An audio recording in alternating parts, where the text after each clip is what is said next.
నమస్తే ఫ్రెండ్స్, నేను మీ సుజాతాని. Welcome back to Mowgli's kitchen. ఇవాల్టి స్పెషల్ ఆంధ్ర పెళ్లి భోజనాల్లో మస్ట్గా వడ్డించే దొండకాయ పకోడీ ఎలా చేయాలో మీతో షేర్ చేసుకోబోతున్నాను. వేడివేడి అన్నంలోకి సాంబార్ మరియు రసంలో సైడ్ డిష్గా ఈ దొండకాయ పకోడీ తింటే చాలా బాగుంటుంది. ఈ దొండకాయ పకోడీ ఈవినింగ్ స్నాక్గా చేసి పిల్లలకి పెట్టండి. చాలా ఇష్టంగా ఎంజాయ్ చేస్తూ తింటారు. దొండకాయ పకోడీ చేయడానికి పెద్దగా టైం కూడా పట్టదు. జస్ట్ 15 to 20 మినిట్స్లోనే ఈ దొండకాయ పకోడీని మనం సింపుల్గా ఈజీగా చేసుకోవచ్చు. సో ఇక లేట్ చేయకుండా ఈ దొండకాయ పకోడీ ఎలా చేయాలో చూద్దాం రండి. ముందుగా ఇక్కడ 1/2 kg దొండకాయలను తీసుకున్నాను. ఇక్కడ శుభ్రంగా వాష్ చేసుకొని పక్కన పెట్టుకోవాలి.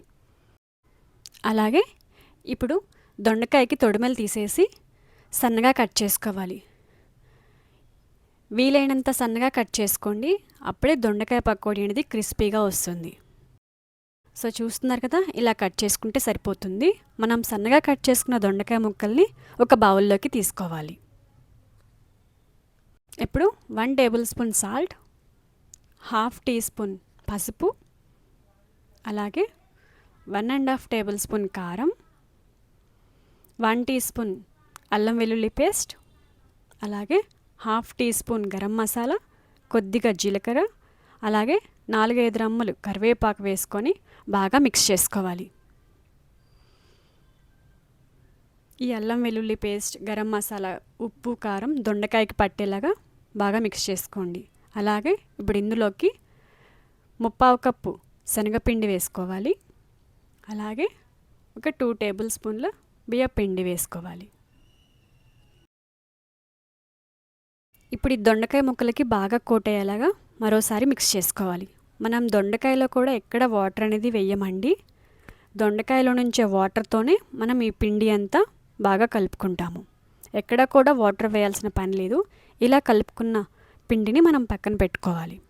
అలాగే స్టవ్ ఆన్ చేసి ప్యాన్ పెట్టుకొని డీప్ ఫ్రైకి సరిపడా ఆయిల్ పోసుకోవాలి. ఇక్కడ నేను పల్లి ఆయిల్ యూజ్ చేస్తున్నాను. అలాగే ఆయిల్ వేడెక్కాక మనం ముందుగానే పక్కన పెట్టుకున్న దొండకాయ ముక్కల్ని ఇలా పకోడీలా వేసుకోవాలి. పల్చగా వేసుకోండి, ఎక్కడ కూడా ముద్దల్లా వేయొద్దు. పల్చగా వేస్తే దొండకాయ పకోడీ అనేది చాలా క్రిస్పీగా వస్తుంది. దొండకాయ పకోడీ వేసిన వెంటనే టర్న్ చేయొద్దు. 2 మినిట్స్ తర్వాత ఫ్రై చేస్తూ ఉండాలి. చూసారు కదా, మన కలర్ అనేది చేంజ్ అవుతుంది. సో ఇప్పుడు మనం వీటిని పక్కకు తీసుకుందాము. ఒక ప్లేట్లోకి తీసుకుందాము. అలాగే మిగిలిన పిండిని కూడా ఈవెన్గా పకోడీలా వేసుకుంటూ ఫ్రై చేసుకుంటూ ఉండాలి. ఈ దొండకాయ పకోడీకి ఎక్కడా కూడా ఆయిల్ అనేది ఎక్కువ పట్టదండి, ఎందుకంటే మనం వాటర్ అనేది ఎక్కడ కూడా వేయలేదు.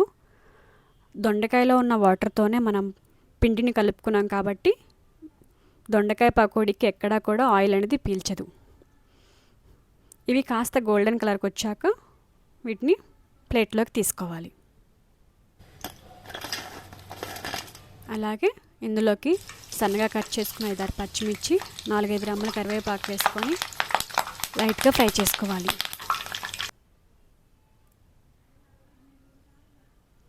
మీకు పల్లీలు కావాలంటే వేసుకోవచ్చండి, అది కంప్లీట్గా ఆప్షనల్, బట్ నేనైతే వేయట్లేదు. పకోడీలను ఒక ప్లేట్లోకి తీసుకుందాము.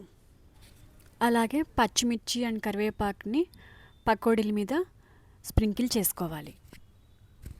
క్రంచీగా దొండకాయ పకోడీ అయితే రెడీ అయిందండి. టేస్ట్ అయితే చాలా బాగుంటుంది. సో మీరు కూడా తప్పకుండా ట్రై చేయండి.